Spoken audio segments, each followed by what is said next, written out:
கேப்ரிக்கு இன்னைக்கு 2வது மாதம் பிறந்த நாள். அப்புறமா நாங்கள் வந்து ட்ரெஸ் எடுக்கலான்னு சொல்லிட்டு 2 பேருமா நடந்து போயிட்டே இருந்தோம். போய் 2-3 கடையில் பார்த்தப்பறம் கேப்ரிக்கு ஒரு ட்ரெஸ்ஸுமே பிடிக்கல. அப்புறம் என்ன செய்யணும்னா நடந்து பின்னும் போயிட்டே இருந்தோம். போகும்போது நெக்ஸா வண்டியை வாடகை கூப்பிட்டேன். அவங்க 2500 வாடகை கேட்டாங்க.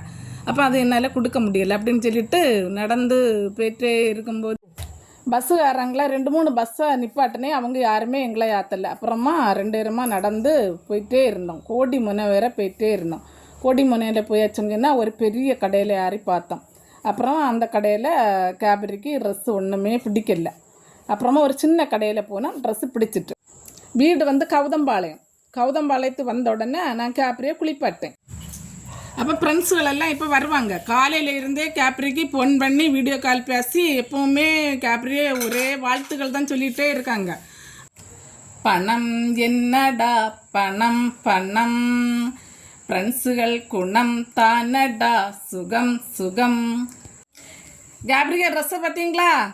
கேப்ரியே பார்த்து எடுத்த ட்ரெஸ்ஸு எல்லாருக்கும் பிடிச்சிருக்கா? கேப்ரிக்கு நிறைய பேர் கிஃப்ட்டு கொடுத்துருக்காங்களா? அது கிஃப்ட்டு எல்லாம் கேப்ரி பார்க்குறத பாருங்கள். கேப்ரிக்கு சாப்பாடு பிறந்த நாளுக்கு ஸ்பெஷலாக ரெடி பண்ணியிருக்கேன். அது என்னன்னு தெரியுமா? கருப்பு கட்டி, அவல், பழம், மாவு எல்லாமே சேர்த்து மிக்ஸ் பண்ணி கேப்ரிக்கு என்ன பிறந்த நாளுக்கு நான் சாப்பிட கொடுத்துருக்கேன். ஃப்ரெண்ட்ஸுக்கெல்லாம் பாயசம் எல்லாம் ரெடி.